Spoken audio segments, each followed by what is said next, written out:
Duas refinarias russas pegaram fogo na mesma madrugada, a 1.200 quilômetros uma da outra.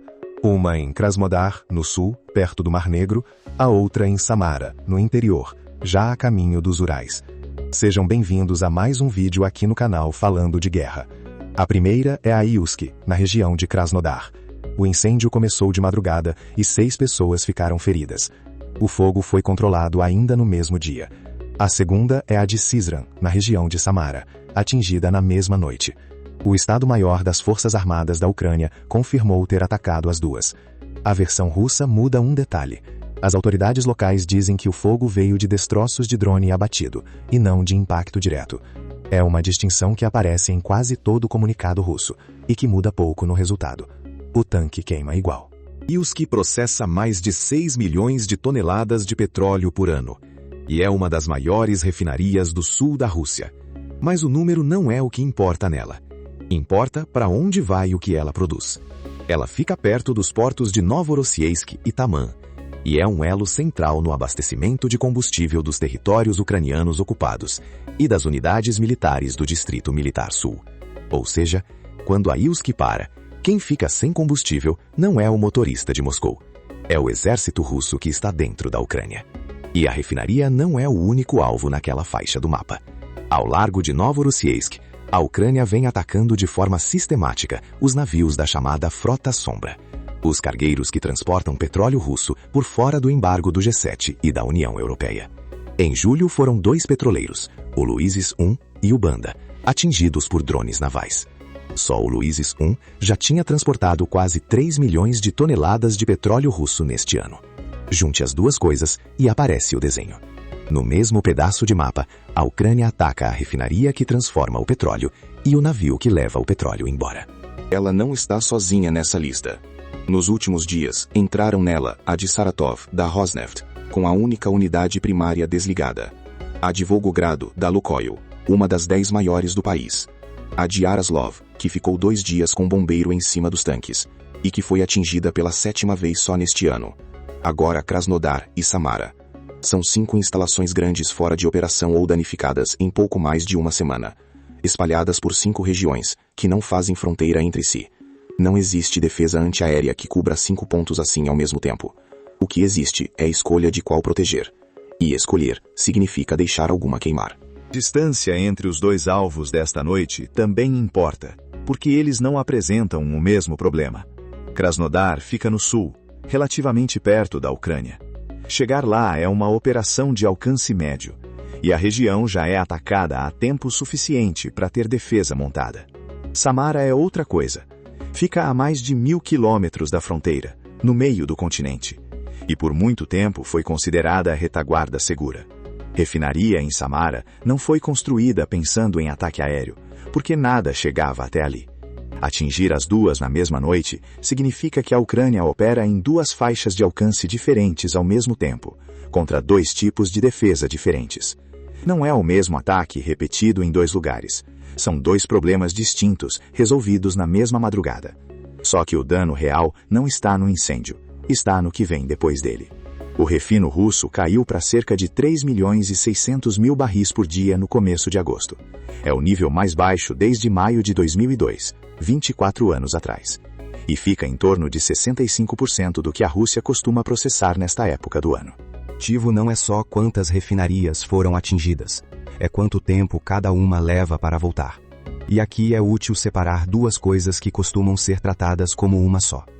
Uma refinaria tem unidades primárias e unidades secundárias. A unidade primária faz o trabalho grosso, aquece o petróleo e separa por temperatura. É o que conta quando se fala em capacidade de processamento, e é a parte mais simples de consertar: tubo, forno, torre. A unidade secundária é outra história. É ela que quebra as moléculas pesadas e transforma o que saiu da primeira em gasolina e diesel que servem para um motor.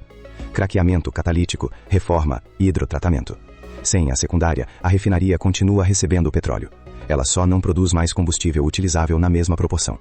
Por isso, o número de capacidade fora de operação engana. Uma refinaria pode aparecer como funcionando e estar produzindo muito menos gasolina do que produzia. É justamente a unidade secundária que a Rússia não consegue mais consertar. Ela depende de catalisadores, sistemas de controle e peças de fabricação ocidental. Parte é feita sob encomenda, com controle de licença. A sanção cortou o acesso a isso. O resultado é que reparo que antes levava semanas, agora leva meses. A peça chega por rota indireta, quando chega. O substituto é de qualidade menor. E o serviço é feito sem o suporte do fabricante que projetou o equipamento. Em maio, a produção russa de coque e derivados de petróleo caiu 13,5% em relação ao ano anterior. E existe um sinal a mais, que não vem de drone nenhum. A Rússia mudou a própria regra. Passou a permitir a venda de gasolina que antes era proibida, por não atender ao padrão de qualidade. Um país não rebaixa o próprio padrão de combustível porque quer. Faz isso quando o combustível que atende ao padrão não está mais dando conta. É uma decisão administrativa, tomada num gabinete, sem tiro nenhum envolvido.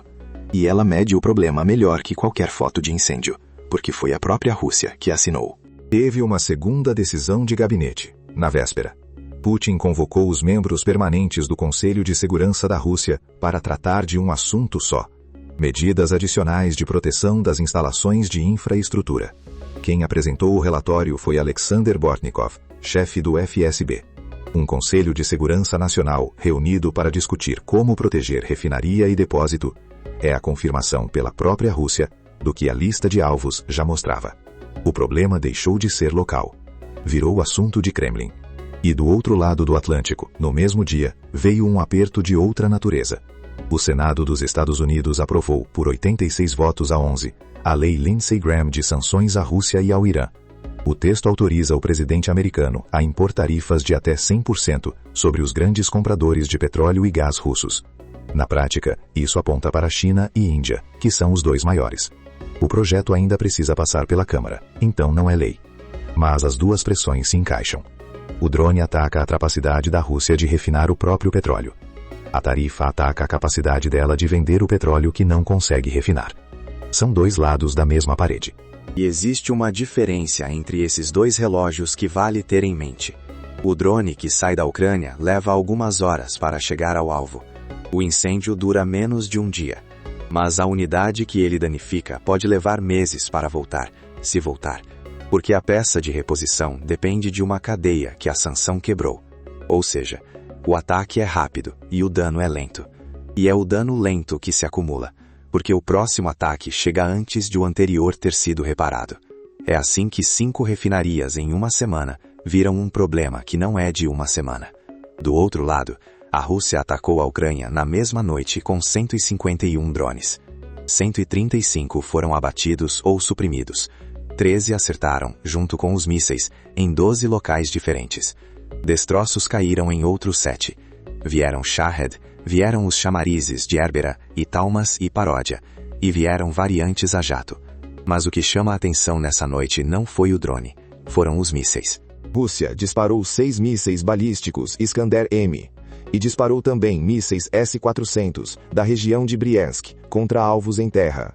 O S-400 é um sistema antiaéreo. Ele foi projetado para derrubar avião e míssil em voo.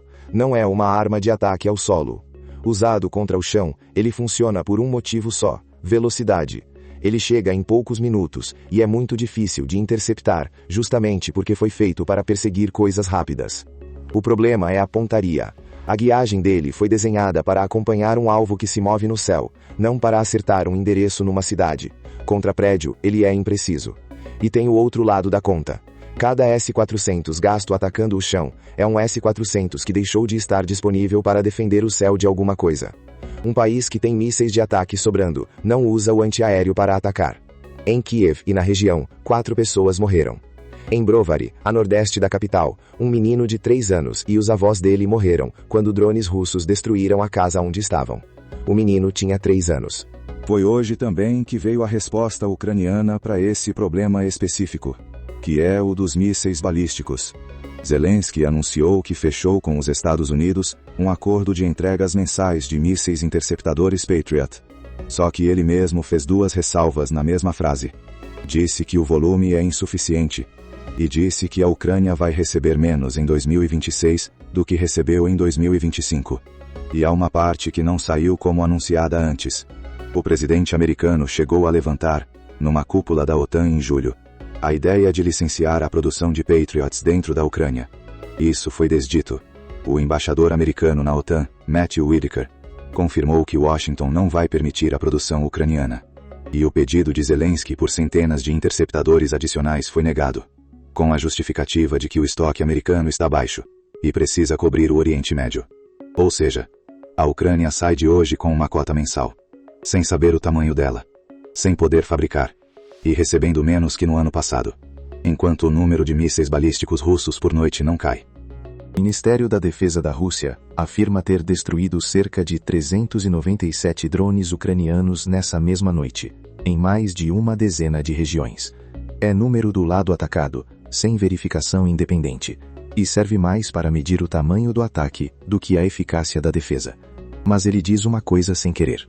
Se a Rússia reivindica quase 400 drones numa noite, ela está afirmando que quase 400 drones entraram no espaço aéreo dela numa noite, e em mais de uma dezena de regiões ao mesmo tempo. No chão, a linha de frente continua se movendo devagar, e sempre no mesmo lugar. O Deep State, grupo de analistas ucranianos que mapeia a frente de forma independente do Ministério da Defesa russo, registra avanço perto de Novi Chakov, a leste de Dobropilha, na região de Donetsk. A pressão russa está concentrada no triângulo entre Pokrovsk, Kostiantynivka e Toretsk, e sobre os povoados de Rodinsky e Bilitsk. O objetivo é firmar posição ao sul de Dobropilha. É ali que a Rússia vem colocando as melhores unidades que tem, e é o único trecho da frente onde ela avança de forma consistente. Seria fácil terminar dizendo que a Rússia ataca a gente e a Ucrânia ataca a estrutura. Só que isso não é verdade. Na mesma janela, a Rússia atacou 7 instalações de produção de petróleo e gás da Ukranafta, que é do grupo Naftogaz, no leste da Ucrânia. Foi o bombardeio mais pesado contra a empresa em muito tempo. Equipamento crítico destruído, várias unidades com a produção suspensa, e nenhum funcionário ferido. Mais 4 postos da mesma empresa foram atingidos em Zaporizhia e em Dnipropetrovsk nas últimas 24 horas. E o número que dá a escala. Desde o começo deste ano, foram 287 ataques às instalações do grupo, mais do que em todo o ano passado inteiro. O chefe interino da Naftogaz disse para que serve isso: causar o dano máximo à infraestrutura antes do inverno. Então são duas campanhas simétricas. Os dois lados atacam a energia do outro. Os dois lados sabem que uma refinaria parada vale mais que uma trincheira tomada. Os dois lados estão apostando que o adversário fica sem combustível primeiro. A diferença entre elas não está no alvo. Está no conserto. Quando a Ucrânia perde um poço, ela repõe com o equipamento que o Ocidente vende para ela. Quando a Rússia perde uma unidade de craqueamento, ela precisa de um catalisador que ninguém pode mais vender para ela. É por isso que os dois lados queimam. E só um deles não consegue apagar. As fontes estão na descrição. Deixe o seu like, inscreva-se no canal, e ative o sino para acompanhar a cobertura diária. E deixe nos comentários. Com 5 refinarias grandes atingidas, em pouco mais de uma semana. O refino no menor nível desde 2002. E o conserto travado por sanção. A Rússia ainda consegue proteger o combustível? Ou já está escolhendo o que deixar queimar?